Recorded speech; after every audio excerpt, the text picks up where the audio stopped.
But I would really want to get your guidance because every time Senator Cheriot keeps reminding us that we are young and we are learning. I've been patient and learning, but I think at this point I would really want your guidance. I've read that I think the second or third schedule of the Constitution of Kenya on the symbols of national unity, and also I have looked at all public and government buildings. We have to have the portrait of the president because the presidency is a sign of or a symbol of national unity, and to some extent to show that he's the man who is in charge. I have been at the entrance of the National Assembly. I have seen the portraits of the speakers who've been serving, and that one of the most recent speaker is just next to the door. I have been looking at our entrance here. I've been looking at your portrait, unless I have a problem with my sight. I have not been seeing your portrait, so I am wondering whether somebody thinks that you're not in charge or there is a problem. If there is a problem in procurement, I have a very good person who can do that kind of portrait so that we can advance the bottom-up. There's a very good person who can do it on behalf of the Senate, and I can be able to even be able to deliver it in not more than 24 hours if I'm given that particular. And because we have commissioners who are here, that is something that can be done even now. Even the vice chair of the commission is here. That is something you can ask me to do it, Mr. Speaker. But I have noted with concern that it is not there. And this is, I think, you are that month in office. And you know, I was your agent in the elections. So if anybody plays with your election, I feel very bad. That is why I wanted your guidance. Thank you. Honorable Maithu, I've been really struggling to understand your point of order. I think that is the point of concern, and the concerned parties have taken note. Next order.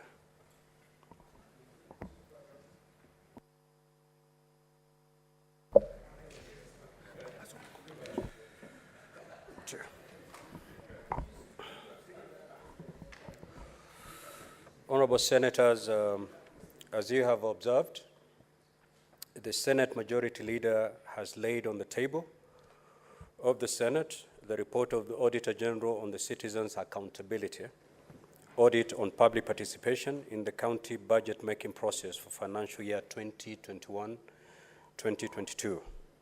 Article 201A of the Constitution requires openness, accountability, and public participation in financial management. Article 196(1)B requires the County Assembly to facilitate public participation and involvement in the legislative and other business of the County Assembly and its committees. Further, Section 125(2) of the Public Finance Management Act 2012 requires the County Executive Committee member for finance in each county to ensure citizens' participation in the planning and budgeting processes.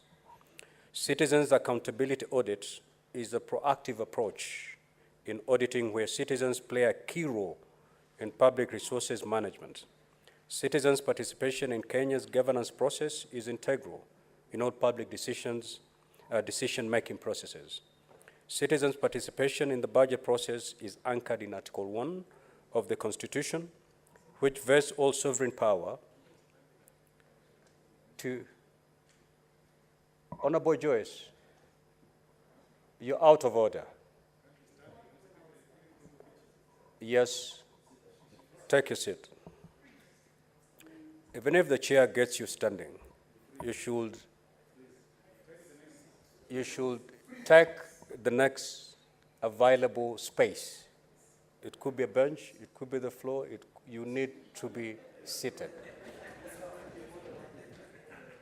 So citizen participation in the budget process is anchored in Article 1 of the Constitution, which vests all sovereign power to the people of Kenya and to be exercised only in accordance with the Constitution.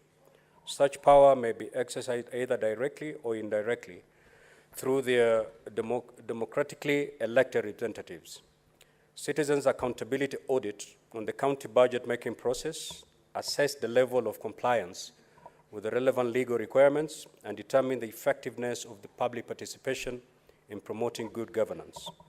It is against this backdrop that the Office of the Auditor General undertook a citizens' accountability audit on public participation on county budget making process across 18 counties, namely Nairobi City, Kiambu, Kisii, Homa Bay, Kisumu, Kakamega, Narok, Bungoma, Elgeyo Marakwet, Turkana, Isiolo, Meru, Kirinyaga, Nakuru, Garissa, Kilifi, Mombasa, and Makueni, and has submitted a report to the Senate highlighting experiences from the county governments and making recommendations on the same.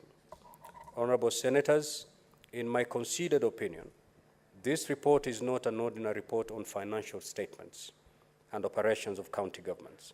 And in this respect, I therefore refer the report to the Standing Committee on Finance and Budget, working together with the Standing Committee on Justice, Legal Affairs and Human Rights to scrutinize its contents and make observations or recommendations thereon by way of a report submitted to the Senate for consideration and adoption. The committees are required to identify gaps in the public participation processes highlighted by the Auditor General and to come up with legislative interventions that will standardize procedures across the 47 county governments. Appreciating that the budget cycle for the next financial year is already ongoing, I urge the standing committees to expeditiously consider the report and to submit their recommendation within the next 60 days for consideration by the Senate. I thank you. Next order.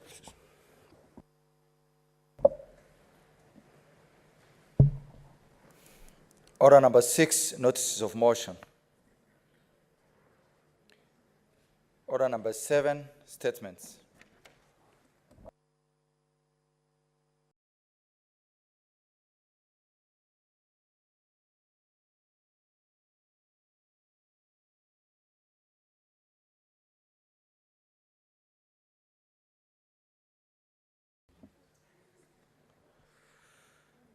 The Senator for West Pokot.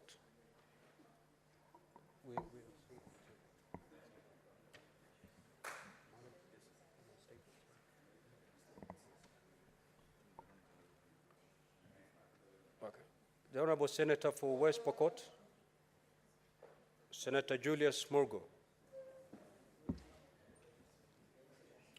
Senator Johannes Mwaruma.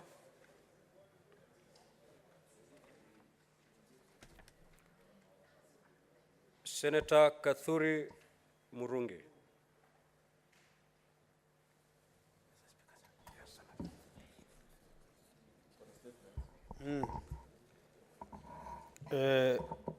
Mr. Speaker, I rise pursuant to Standing Order 53-1 to seek a statement from the Standing Committee on Labor and Social Welfare on the establishment and management of sports training academies in counties. In the statement, the committee should, number 1, provide a detailed status report on the measures the Kenya Academy of Sports has taken to establish and maintain sports training academies in counties, following its establishment via Section 33 of the Sports Act, and to comply with Article 6.3 of the Constitution that requires a national stage organ to ensure reasonable access to its services in all parts of the country. And number 2, outline the structures that the Kenya Academy of Sports has established to aid in scouting, development, and promotion of talent in sports in counties. Mr. Speaker, I don't know whether I can make a one-point comment, 2 minutes or 1 minute, sir. Honorable Senator, you know very well that you cannot explain your statement, neither can you debate your statement. You read it as you submitted and approved by the Speaker. Thank you, Senator. Edwin Sifuna, what say you? Just given your direction, Mr. Speaker, I don't know if I should proceed. I wanted to add one word on This. That you can do. Okay. Thank you, Mr. Speaker. I am very happy that this particular statement is being sought. Mr. Speaker, I am personally very passionate about sports and sporting facilities, especially here in the city where we have a lot of talents. So I'll be looking forward to this statement, Mr. Speaker. It continues to break my heart, Mr. Speaker, that we do not take sports seriously. We have even an ongoing problem, and this is an issue I've spoken to on this floor, that there is absolutely no support for the national teams, Mr. Speaker. Just this morning, I was being informed that the rugby national team, the women rugby team, the Lionesses, are supposed to be going for the Dubai Sevens, Mr. Speaker. They are unable to even afford tickets. There is absolutely no support from government. There is no word from the CS for sports. And yet we had this sports fund here that was supposed to be able to sort out some of these things, Mr. Speaker. So I would encourage the Committee on Labor to give this particular matter the seriousness it deserves. Once we know the status of all this, the sports fund and the facilities in the counties and especially in Nairobi, Mr. Speaker, we can then take it up from there. I thank you, Mr. Speaker. Senator Chiranke.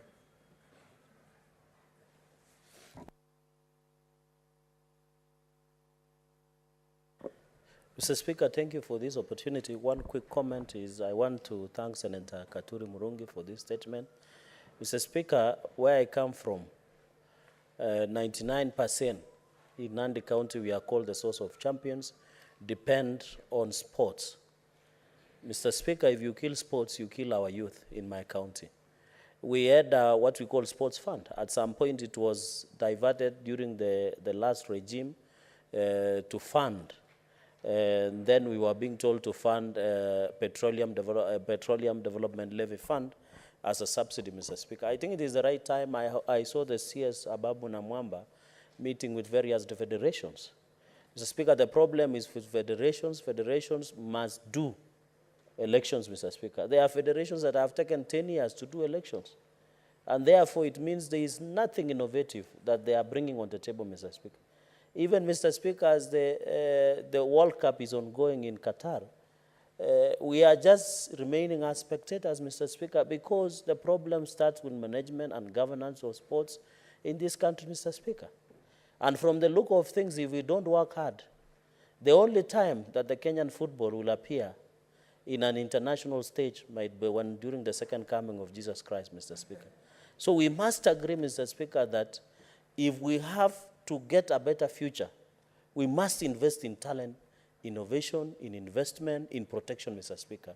The second point, Mr. Speaker, you saw 2 weeks ago, and I brought a statement where the issue of doping, especially in both athletics and other sectors, Mr. Speaker. This is one of the soft underbelly that will kill the careers of most of the youthful people in as much as talent is concerned, Mr. Speaker. The anti-doping agency released 22 names. They are saying they are going to release more 26 names. These are young people who are barely 21, 22 years. Their lives are now in jeopardy because allegedly they have been caught with the abuse of drugs, Mr. Speaker, by the ADAC. Mr. Speaker, I'm requesting the following, even as you add on the development of talent. One, that let us not only ban the athletes or the sportsmen and women. Let us also go for the coaches, the trainers, the training camp. Mr. Speaker, this is the country where somebody, a tourist, using a tourism visa, lands at JKIA, goes to somewhere in Kaptagat or Nandils, and starts training athletes using tourism visa. And we find it okay in this country, Mr. Speaker. Yet there is an immigration department. Mr. Speaker, I think we must stop this. Like here in Nairobi City County, just like any other counties, there is so much talent. It is for us to identify, work towards it. We have a law that, and Mr. Speaker, Kenyans should know that we have a fund called Sports Fund. And the president has promised that that fund will be ring-fenced. Let that fund be used to identify. And if we can use that sports fund to identify the talent, I can assure you, in the next, Mr. Speaker, because I saw jokingly, in the next 2026 World Cup, where it will be held in Mombasa and Machakos, Kenya might likely feature in the World Cup that is on come, Mr. Speaker. So, Mr. Speaker, in conclusion, I'll be happy to join my brother, Senator Katuri Murungi, on this matter together with Senator Sifuna and other colleagues to try and ensure, Mr. Speaker, that the sports works for us. We depend entirely on it. The economy, Mr. Speaker, in Eldoret City County, the economy in Kapsabet town, Mr. Speaker, is, Mr. Speaker, even in Iten, is sustained by the money that comes from sports. If we protect sports, Mr. Speaker, I can tell you the entire of North Rift, including my county, will continue to prosper if we can invest so much in sports, Mr. Speaker. With those very many remarks and comments, Mr. Speaker, I hope the Committee on the Sports, welfare will handle this matter with urgency it deserves. Let us give opportunity to our young people to thrive. I thank you, Mr. Speaker. Senator Crystal Lesiga. Thank you, Mr. Speaker, for allowing me to also add to this statement. I also just wanted to add that sports should be seen from the lens of persons with disabilities as well. I wish to inform the House and Kenyans that are listening that people with disabilities are very talented in many ways, including sports. And right now, the Sports Fund isn't really supporting persons with disabilities in different fields and disciplines in the sporting world in Kenya. Mr. Speaker, currently, on the 3rd of December, there is the Kenya Sports Federation of the Visually Impaired that are having trials in preparation for next year's games in Birmingham, which, of course, as you will know, is the prerequisite for the Paris Olympics and Paralympics in 2024. And right now, they don't have any funding at all, zero. We are, I'll say, because I'm in that same association, we are funding amongst ourselves, getting no help from government at all. And we're the people that are going to, hopefully, go to these world stages and represent Kenya as a whole. Mr. Speaker, sports isn't just for the non-disabled, it's also for people with disabilities to showcase their talent, but also as an escape, Mr. Speaker. I personally am a swimmer. From Mombasa County, I used to swim when I was in high school when I still had my vision, and I continue swimming because when I swim, Mr. Speaker, I forget that I'm blind. In the water, when I am just myself and no noise, no obstacles in my way, when I swim, I feel absolutely free. And that is the same sentiment that many people with disabilities go through. It's a way for us to express ourselves and to escape the barriers that we have to face in the built environment. And so I wish that everyone that's listening to this statement specifically to consider sports for the disabled as well. I thank you. Senator Ekomwa James Lomenen.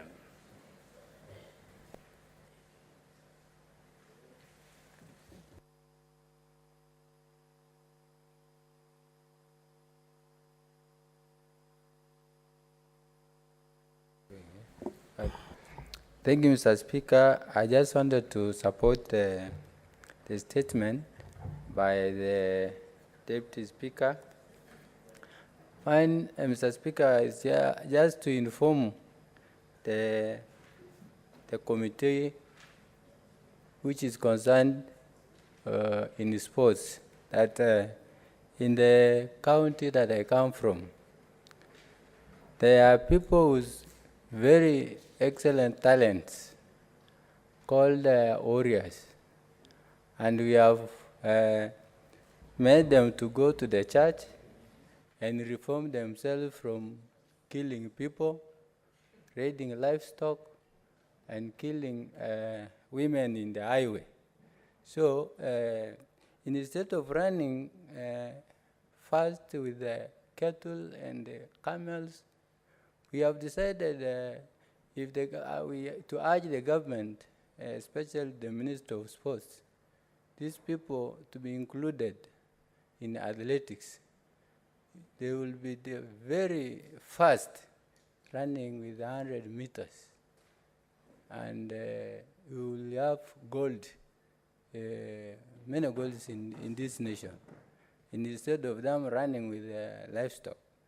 Moreover, Mr. Speaker, moreover, it is also a concern that most of these people are marginalized. They do not even know what is happening in the nation. They don't know whether sport is there. They don't know where people provide the athletics, sports. They're only busy in adding. It is higher time for this House, Mr. Speaker, to educate, to take time in this participation to educate these people with what are the right things to do in a day. Because, like now the county of Turkana, for example, they can scheme, they can plan for sports annually, or quarterly, so that we encourage these people to come and participate in sport, in athletics. I'm very sure, Mr. Speaker, we will have wonderful people and we will reduce the issue of killings and rapings in highway. Mr. Speaker, I urge and I request the department of the Committee of Sports to consider the reformed warriors and be part of the people who are supposed to assist this nation in athletics. Moreover, Mr. Speaker, I can also inform Senator Cherengei. There are people for Turkana County youth who are very good at athletics, but their names have been changed from Turkana names to Nandi. There is the one called Erupe. Instead of being called Erupe, they call Choriot. I don't know, Mr. Speaker, how do you indulge for such issues?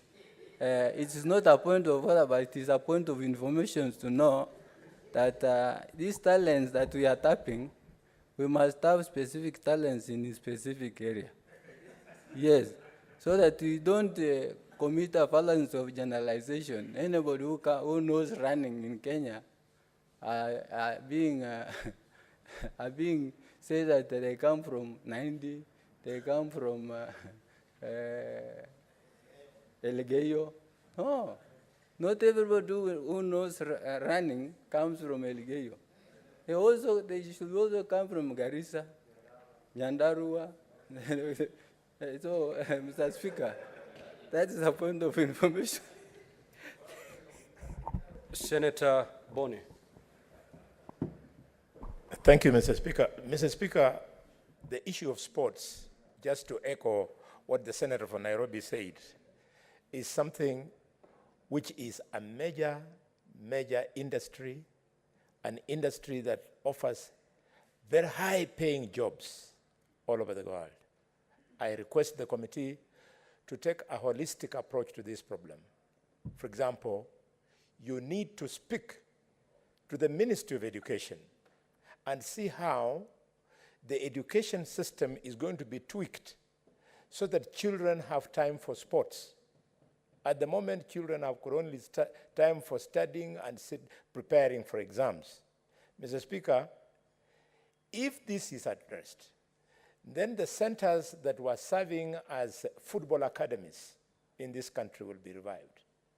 Musingu High School of the Scorpions, Kakamega High School of the Green Commandos, Iterio Boys in Kisii, Mr. Speaker, Kisumu High School, and Mombasa High School, and finally Upper Hill High School.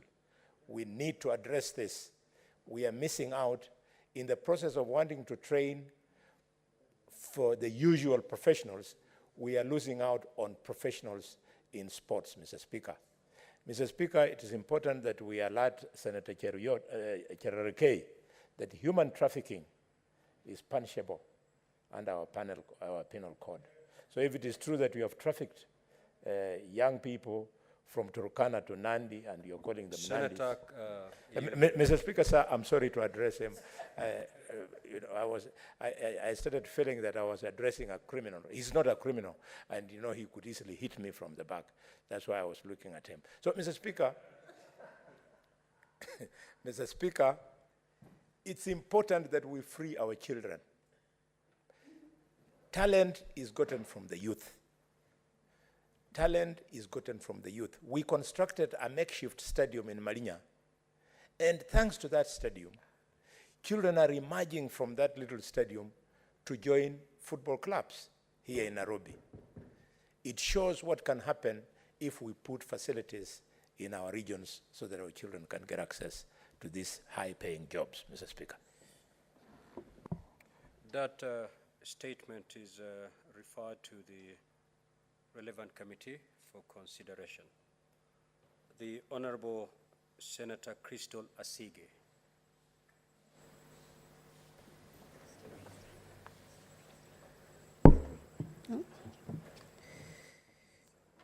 Mr. Speaker, I rise pursuant to Standing Order 53-1 to seek a statement from the Standing Committee on Health regarding the Ministry of Health Strategic Plan 2018 to 2023, specifically regarding persons with disabilities. In the statement, the committee should, 1, give a detailed report on the county general hospitals, sub-county hospitals, health facilities, and dispensaries that have been made fully accessible with universally designed features and infrastructure since the adoption of the Ministry of the Health Strategic Plan. These features and infrastructures include, but are not limited to, accessible hospital beds, disabled toilets, showers, and hot baths, adequate handlebars and grab rails, well-maintained lifts, slip-resistant flooring, step-free access, and so on. 2, give a detailed report on the provision made for mobility aids, assistive devices, and sign language interpretation in these health facilities since adopting the Ministry of Health Strategic Plan. These are imperative to delivery of quality healthcare and quality healthcare to persons with disabilities when communicating. 3, state what disability training health workers have been receiving since the adoption of the strategic plan, detailing how often these trainings take place. Excuse me. 4, state what percentage of health workers within the Ministry of Health are persons with disabilities, as provided for in Article 54(2) of our Constitution. Recognizing that health workers with disabilities are best placed to understand the needs of people with disabilities and identify gaps in service delivery when they occur. And 5, state how many health facilities have established stand-alone PWD desks that offer inclusive and quality services to persons with disabilities. Where PWD desks have been established, what needs assessments do they carry out that are specific to the diverse types of disabilities, their varying degrees, and how to properly handle these conditions? Further, stating how often said assessments are carried out. I thank you, Mr. Speaker. Senator Cheriot.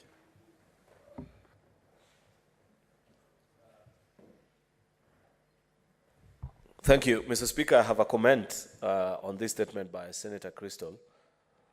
Senator Crystal continues to distinguish herself as an indefatigable defender of persons living with disability or ably gifted persons, Mr. Speaker.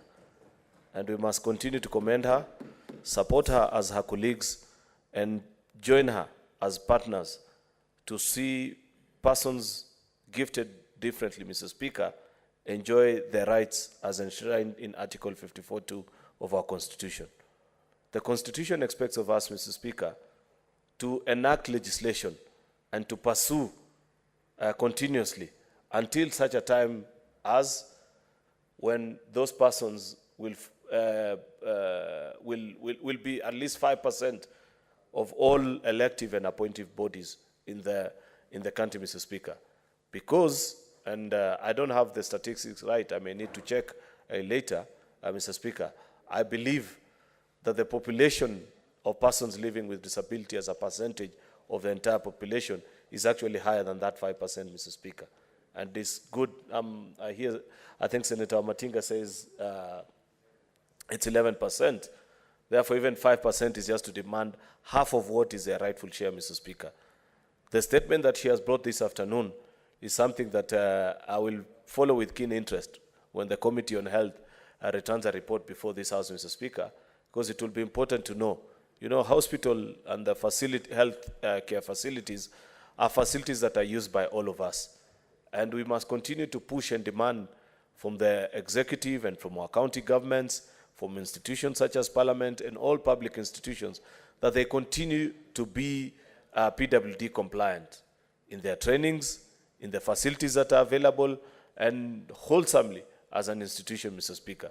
Therefore, this is a very progressive statement, and we must commend her and support her. Finally, Mr. Speaker, at the end of last term, before this House adjourned sine die, I had sponsored a bill jointly together with Senator Isaac Mwaura that was meant to actually help persons living with disability enjoy all their constitutional rights. And we had cleaned up the various legislations that exist in the country to ensure that we progressively work towards achieving this constitutional target.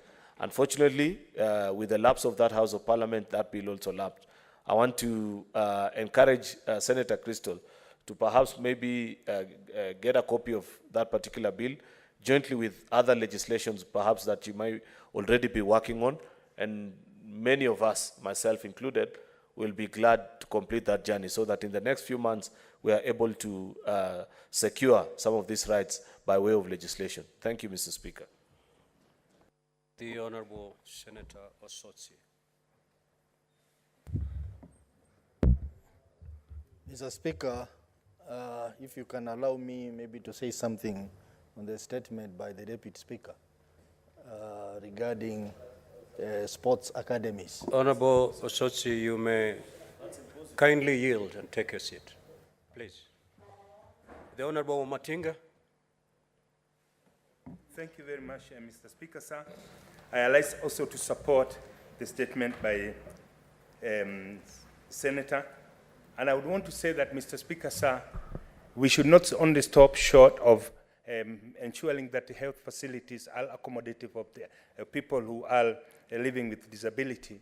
We should go a step further, Mr. Speaker, sir, and start having a candid conversation of mainstreaming people living with disability into the main schools. Mr. Speaker, sir, we know that the society we live in today, they are highly stereotyped.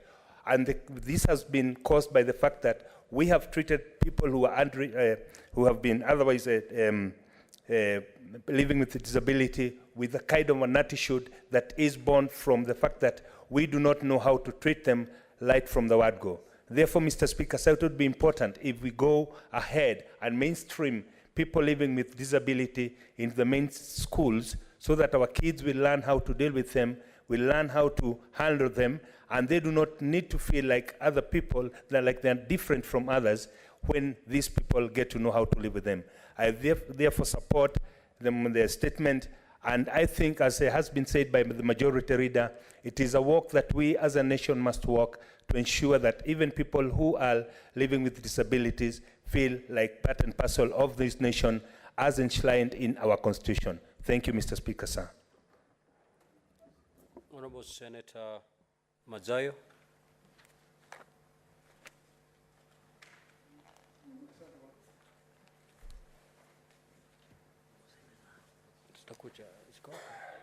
Don't worry.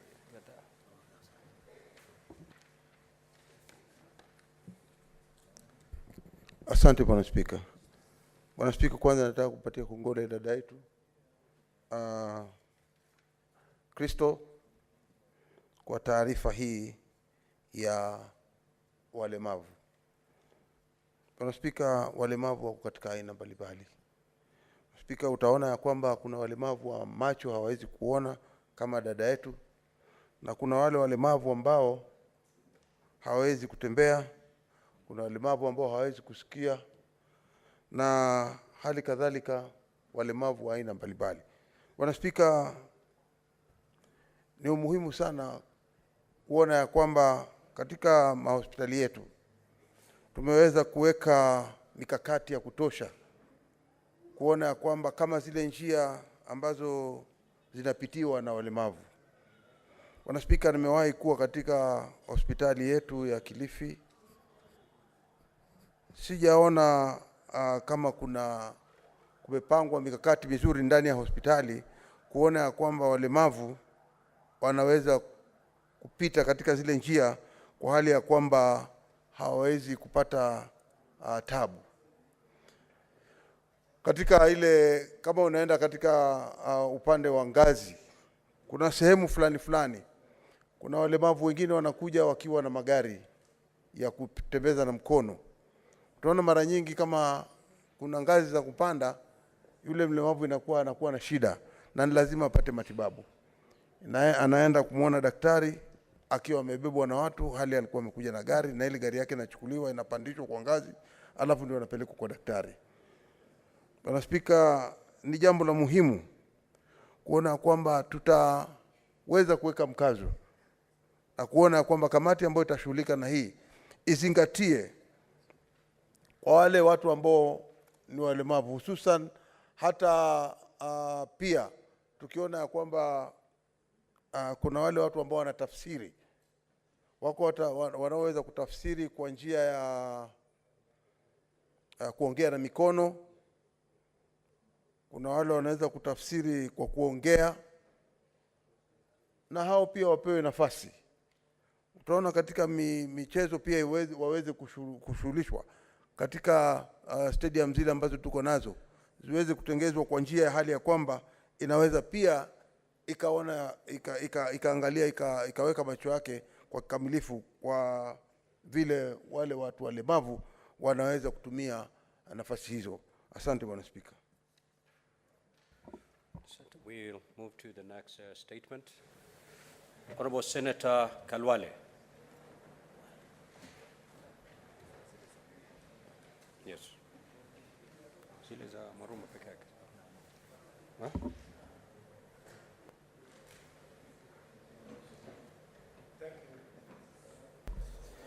Thank you, Mr. Speaker. Mr. Speaker, sir, I rise pursuant to Standing Order number 53-1 to seek for a statement from the Standing Committee on Health on the construction status of health facilities in informal settlements in Nairobi City County. In the statement, the committee should list the health facilities that were being constructed or rehabilitated in informal settlements in Nairobi City County in the last 2 financial years. And 2, provide the status reports on the completion and operationalization of each of those health facilities, indicating the respective costs of construction or rehabilitation. Mr. Speaker, on the same standing order, I wish to seek for a statement from the Standing Committee on Roads, Transport and Housing on the status of operation of the Green Park terminus and the upgrade of the Uhuru Park and Central Park areas in Nairobi City County. In the statement, Mr. Speaker, I would like that we establish the cause of the delay in the operationalization of the Green Park terminus that was set to commence in May 2022 in Nairobi City County. And 2, explain the reasons for the non-completion of the upgrade of the project for Uhuru Park and Central Park that commenced in September 2021, and state the budgeted cost of the project and indicate the amount spent on the project so far. And finally, state when the bus terminus will be operationalized and the park project completed. Finally, Mr. Speaker, I rise also on the same standing order to seek for a statement from the Standing Committee on Finance and Budget on the status of the 16 billion pending bills that were incurred by the Nairobi Metropolitan Services in the last 2 years. In the statement, Mr. Speaker, the committee should provide a comprehensive report on the pending bills accumulated in Nairobi City County in the last 2 years, indicating the amount owed to the respective service providers and the financial year in which the pending bills were incurred. 2, Mr. Speaker, the committee should state whether the Nairobi Metropolitan Services adhered to the procurement law in procuring the goods and services, providing details of whether the projects were tendered for and who won and what were the awarded tenders. And finally, indicate the plans, if any, put in place by the Nairobi City County government to ensure that all contractors owed money by the county are paid before the end of the current financial year. I thank you, Mr. Speaker. Thank you. Those 3 statements are so referred to the relevant committees. Senator Chiranke, what's your statement?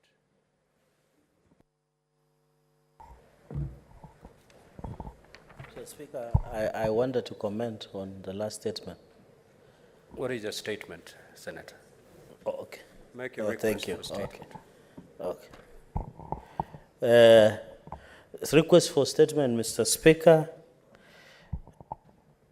on the planned importation of maize by the ministry, on the planned importation of duty-free maize, 10 million bucks by the Minister of Agriculture and Livestock Development.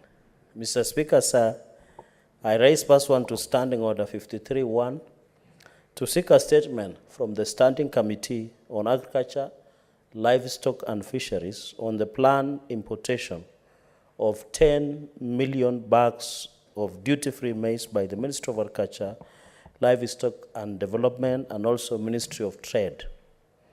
In the statement, the committee should, 1, explain what informed the decision by the Ministry of Agriculture and Trade, Livestock Development to import maize, and yet the National Cereals and Produce Board has not opened its stores to take up the crop currently being harvested by local farmers across the country, considering the high cost of farm inputs, where 1 bag of fertilizer was 7,000 shillings, they incurred, among other costs, during the planting season.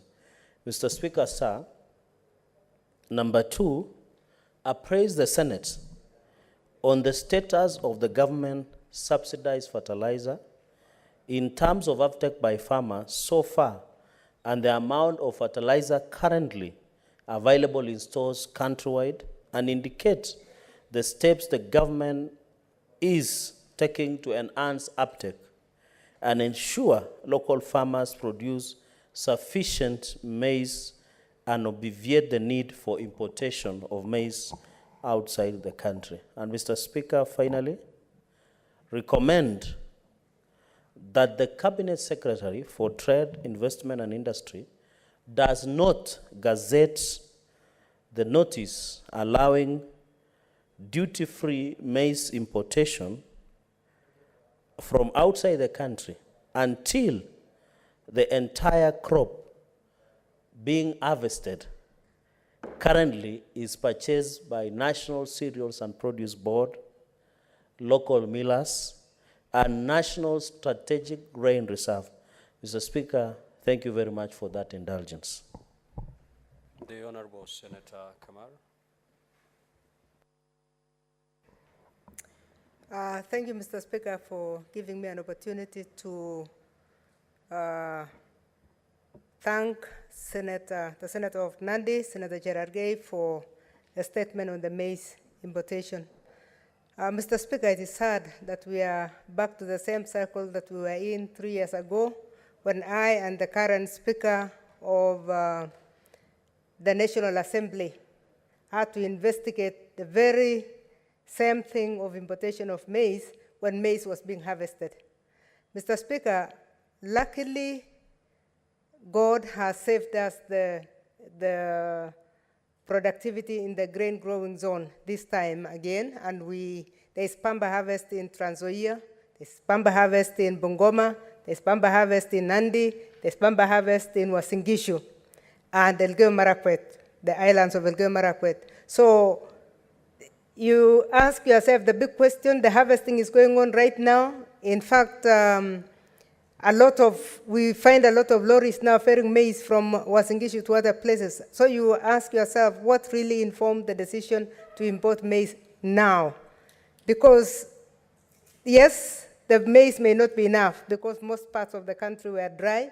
We did not get as much as we would have gotten under normal circumstances in Meru and wherever. So, Mr. Speaker, as I support this statement, we would really like the committee to also relook at the report that we developed after our investigation of maize. Because what we realized at that time is that some of the approvals were overshot by more than double. An approval is given by the cabinet for importation of maize to a certain tune, and we discovered they had imported more than double. So even as they question that, they need to look at the report that came from our earlier report, because it was a report of this House, so that we make sure that we don't suffer double jeopardy. But, Mr. Speaker, I can assure you that the harvest in North Rift is very good, and we should not, in fact, be having problems. Yesterday only, we talked to the Minister for Education, and we said, you have enough maize not to have children at home, because children from Kajiado, children from northern Kenya are at home, basically because there's no food. So it is good that as a House, we really put our foot down. The other thing we really need to look at is how is the role of the governors in this, because agriculture is devolved except for policy. What are the governors doing? Why are we not seeing governors frantically looking for food in some of these areas? So even as we are questioning the importation, we really need to start questioning the distribution of food in this country, from the growing zone to the consumption zones, because the country will continue to be like that for a very long time, especially with climate change setting in and having problems. So, Mr. Speaker, thank you for giving me the opportunity. I stand with the statement of Senator Cherargei. We cannot afford to import maize at a time when harvesting is taking place. They can do importation any other time when we know we don't have. But now that we have, I would like to urge the Minister for Trade to avoid mixing things and allow the Ministry of Agriculture to open the depots first, so that farmers can release their maize before any importation is done. Thank you, Mr. Speaker. Senator Mandago. Mr. Speaker, thank you for the opportunity. Mr. Speaker, I rise to support the statement by Senator Cherargei, the Senator for Nandi, on the issue of importation of maize, Mr. Speaker. Mr. Speaker, I think the Cabinet Secretary for Trade has been misled by cartels who have existed in this country for a while, Mr. Speaker, that farmers in maize-producing counties, Mr. Speaker, are hoarding maize at the expense of Kenyans who are suffering from hunger, Mr. Speaker. Mr. Speaker, the farmers are not hoarding maize. In fact, we are in a season of harvesting, Mr. Speaker, and as the maize is being harvested, it is being sold to traders who are distributing across the country, Mr. Speaker. Mr. Speaker, as we speak, there are traders from Kitui, there are traders from Isiolo, there are traders from Marsabit and Samburu buying maize to take to those famine-stricken counties, Mr. Speaker. Mr. Speaker, the importation of maize that is sanctioned during harvest, Mr. Speaker, is meant to impoverish the farmers who have already suffered major losses, Mr. Speaker. Mr. Speaker, the Cabinet Secretary must be reminded that the situation we are facing of low productivity is as a result of bad politics, Mr. Speaker, in the agriculture sector, Mr. Speaker. Mr. Speaker, as we may recall, the farmers in this country were not given any subsidized fertilizer, Mr. Speaker, to enable them produce food at an affordable cost, Mr. Speaker. Mr. Speaker, therefore, it cannot be expected that the farmers are going to sell their produce at a lower price when the cost of production, Mr. Speaker, was very high. Mr. Speaker, it is unfortunate that some statements from the Cabinet Secretary are in a manner that is meant to incite the farmers against other citizens of this country, Mr. Speaker. Mr. Speaker, that importation must be stopped or deferred until the maize in the country, Mr. Speaker, is mopped up. Mr. Speaker, I don't understand the rationale of importation of maize. I've checked the prices globally, Mr. Speaker, And even the so-called GMO maize, Mr. Speaker, will land in Mombasa at a cost of 5,200 by a 90 kg bag of maize. If you add the logistical support required to transport that maize and avail in the areas that is required, Mr. Speaker, the price will go to 5,800. Mr. Speaker, our farmers would be very happy in this country if the National Cereals and Produce Board even opened those stores at a cost of 5,500 per bag, Mr. Speaker.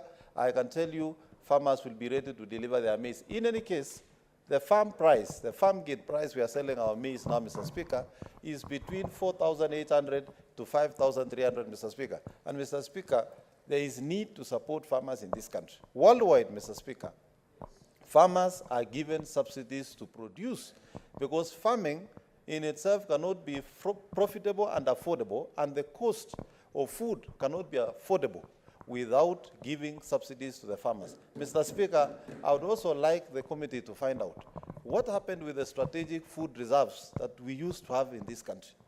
Who changed the policy from storing food in the stores to keeping money in the accounts, Mr. Speaker? And that is why we found ourselves in a sorry situation, because all the NCBB stores are empty, because a bad policy was put in place that has messed up the strategic food reserves in this country. And that is why government cannot effectively and efficiently respond when we have issues within a number of counties. And Mr. Speaker, it should be noted that in more than 36 counties in this country, we have NCBB stores, Mr. Speaker. If you visit those stores today, Mr. Speaker, those stores are empty. And we are not saying the strategic food reserves that should be kept in this country is only maize, Mr. Speaker. What is happening with the rice from where, Mr. Speaker? That is supposed to be part of the strategic food reserves. Where is the rice going, Mr. Speaker? Where is the maize going, Mr. Speaker? Where is the sorghum that was being grown in the semi-arid counties, Mr. Speaker, being sold at? We need to revert and go back to storing food for emergency situations in this country. We cannot keep money in account or give money to organizations like Kenya National Trading Corporation to keep money to buy food when we have a situation like this. Suppose we don't find the food in the market, Mr. Speaker. And Mr. Speaker, countries all over the world are now using technology to monitor their food situation, to monitor the weather patterns. Suppose the weather patterns globally cannot allow for food production.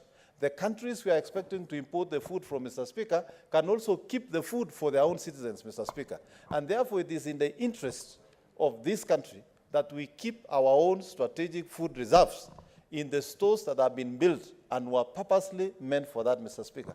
Mr. Speaker, I therefore rise to support this statement, and the committee should consider asking the Cabinet Secretary to defer importation of maize until all the maize produced locally in this country have been mopped up and sold. And secondly, Mr. Speaker, they should, as a pledge of this government, Mr. Speaker, going into the future and beginning in the next production cycle, Mr. Speaker, provide a guaranteed minimum return for the maize farmer, so that as farmers, we can determine whether we are going to go back to the farms to do maize, to do food for this country, or decide whether we are going to do other commercial production, Mr. Speaker, so that we also, as farmers, are also able to meet our subsistence needs, Mr. Speaker.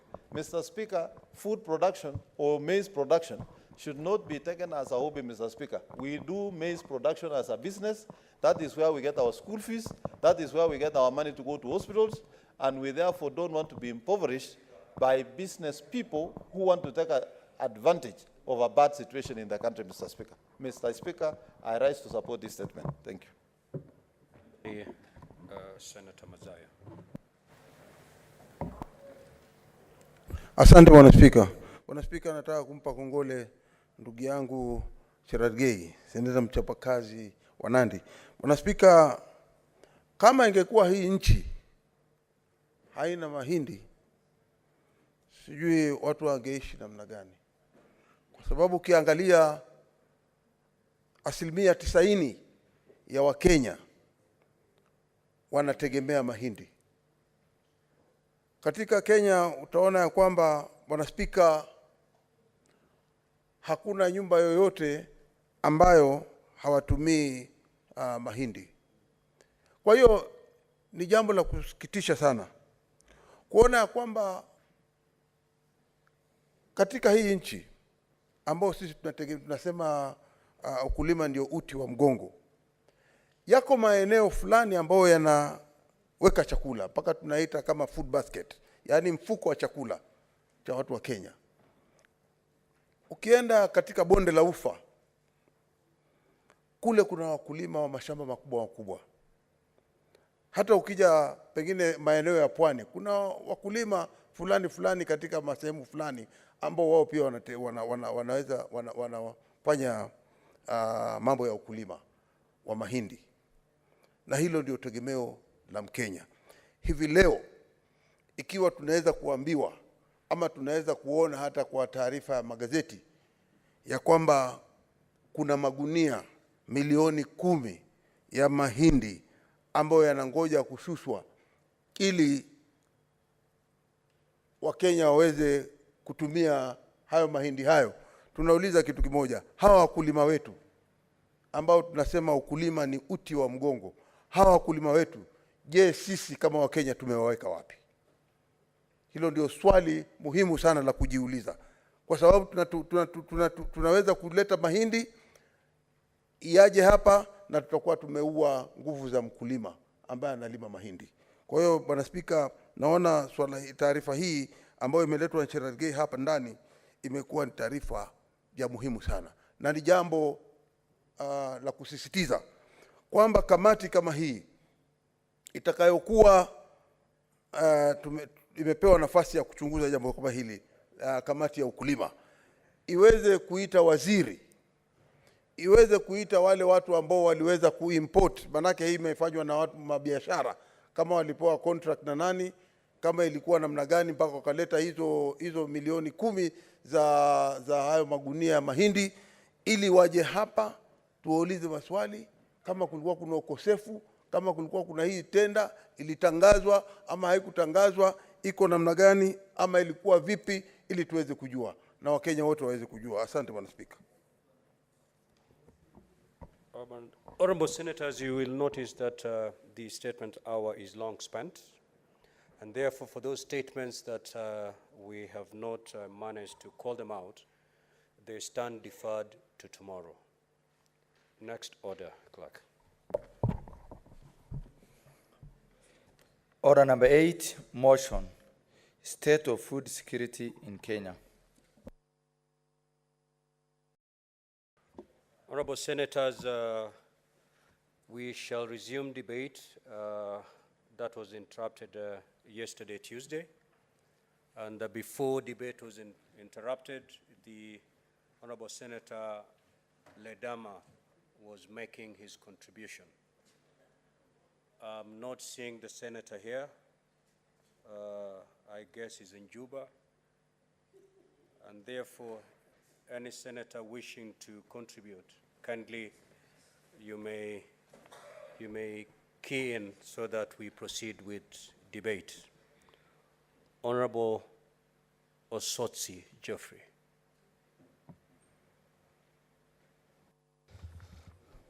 Thank you, Mr. Speaker, for this opportunity to contribute to this debate.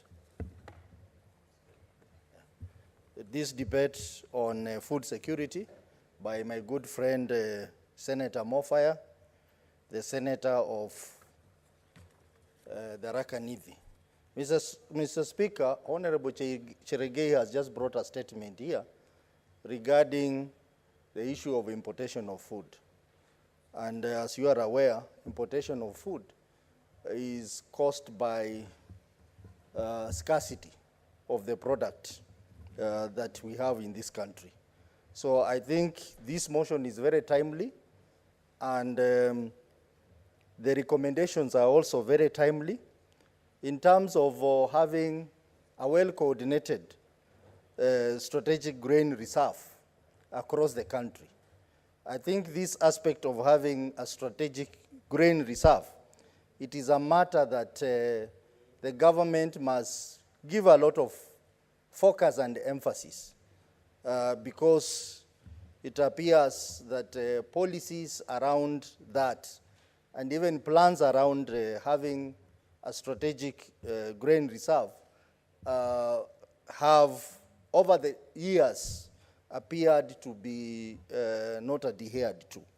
So we expect that this government will ensure that we have a well-coordinated and managed strategic grain reserve, especially for staple food items like maize, beans, and other kind of foods that Kenyans eat, like rice.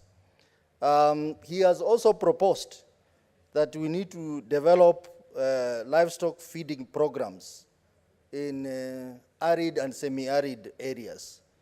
Mr. Speaker, you have seen so many animals dying in those areas because of drought. And the farmers have had to bear huge losses because of death of animals in Turkana, in places like northeastern, eastern part of the country. And those are huge losses to the country, which the government could manage by providing foodstuffs to these livestock so that we have good quality livestock in this country. Mr. Speaker, he has also proposed that the National Drought Management Authority to be doing quarterly report. I think, Mr. Speaker, this authority is not doing its work very well. Because if they were doing their work very well, they would be able to monitor drought situation in the country, advise the government in time, so that we don't have to be running up and down when we have drought situation like the moment. We are able to plan well in advance for our people. Mr. Speaker, the issue of subsidized agriculture production, I fully support it. We need to subsidize our agriculture. We need to invest in agriculture. And our budget for agriculture is very low, Mr. Speaker. And yet agriculture is a key economic activity. I think we need to think about putting more money in agriculture, putting more money in subsidies so that our farmers produce more food for our people. He has also talked about establishing abattoirs in ASAL countries. I think it's important, Mr. Speaker, so that we can manage the issue of marketing and selling of animals, because the farmers have to travel long distances. They have to transport the animals long distances so that these animals are sold and they make money. Mr. Speaker, I think the issue of food security is very critical. And it is an issue that the government needs to put a lot of emphasis. But as they do so, food security cannot be substituted with interfering with the health condition of our people. Mr. Speaker, yesterday we had a motion of adjournment on the issue of GMOs. I want to say in this House today, and I want to go on record, that GMO will not solve the food security problem in this country.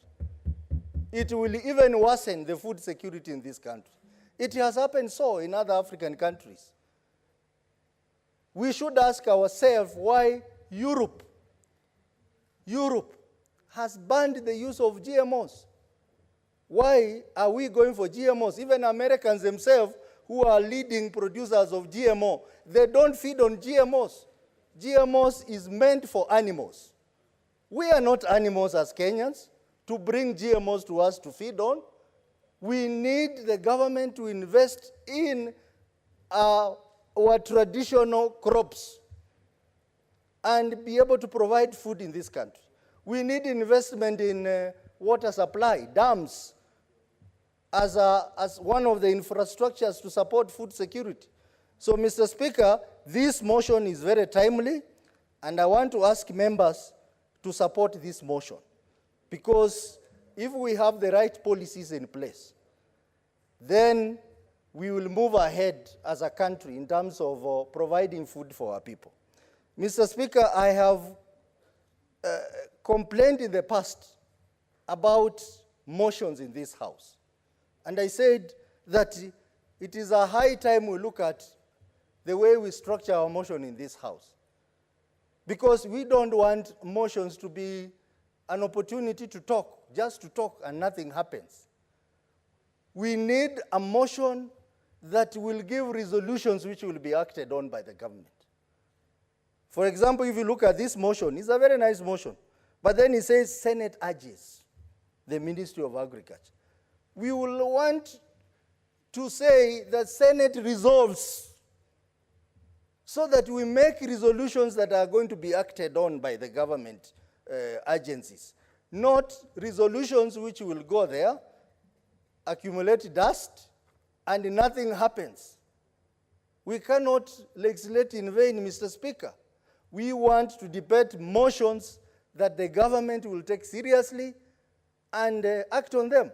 If we cannot structure this motion to say resolves because of money bill effect, then, Mr. Speaker, I think we need to work out how we are going to handle the issue of money bill. But that should not limit us in the way we do our motions in this House. So, Mr. Speaker, I want to urge the House Business Committee and the leadership of this House, please let us think about the issue of motions that are brought in this House. Those motions are very good. I remember Honorable Sifuna brought a motion on parking. Very good motion with very good recommendation.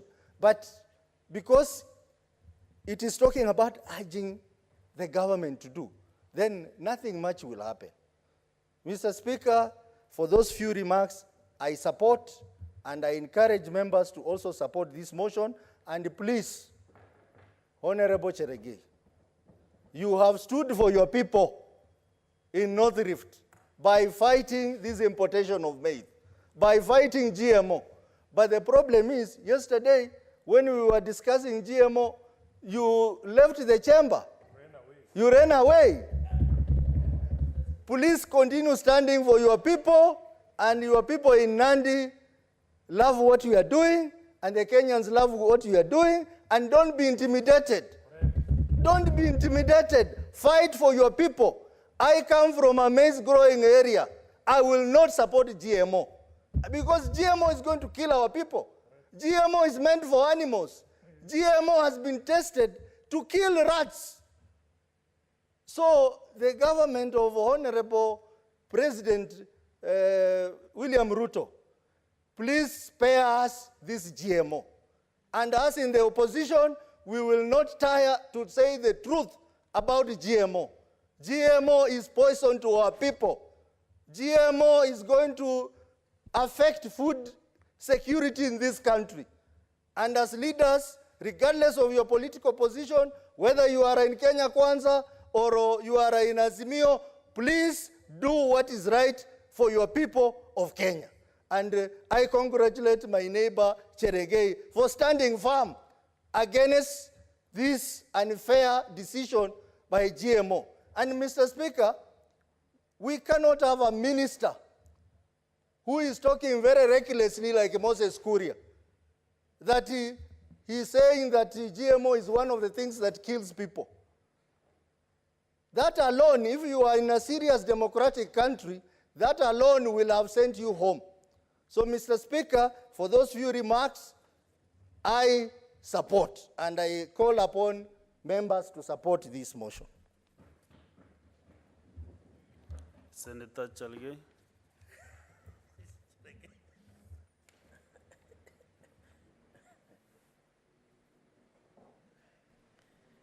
Mr. Speaker, thank you for this opportunity. I don't know why my neighbor, Senator Otsotsi, is on fire. Mr. Speaker, you need to direct the catering and facility services to investigate what members are eating, because he is today on fire, which is unusual of him. Mr. Speaker. So, Mr. Speaker, I rise to support this motion. Mr. Speaker, one of the people who suffer the most in this country is a farmer. We have left the farmers at the vagaries of demand and supply without protection mechanisms that should be put in place, Mr. Speaker. Anywhere, look at the economy of Brazil. The reason the current president has been re-elected of Brazil, who defeated the Trump of South America, Bolsonaro, Mr. Speaker, the current president, is because during his time, apart from doing affordable housing, he ensured that he protected farmers and ensured that farmers get value for their crop, Mr. Speaker. Because Kenya is an agro-economy country, Mr. Speaker.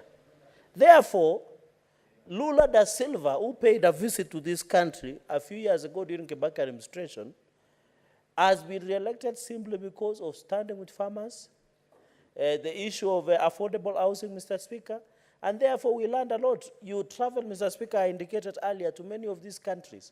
You will not be allowed to play with a farmer. A farmer is next to God in some of the countries because they are the people who feed a nation. They are the people who ensure Kenyans and anywhere across the world have opportunity, Mr. Speaker. This motion by Senator Mwenda Gadhaya Mofaya, the great senator of Tharaka Nithi, is timely. This is the time we are discussing about food security. Mr. Speaker, I appreciate that there are 4 million Kenyans who are suffering from hunger, Mr. Speaker. We agree counties are affected by drought and famine. But, Mr. Speaker, this is a climate change phenomenon. But it is on our own mistake of refusing to plan.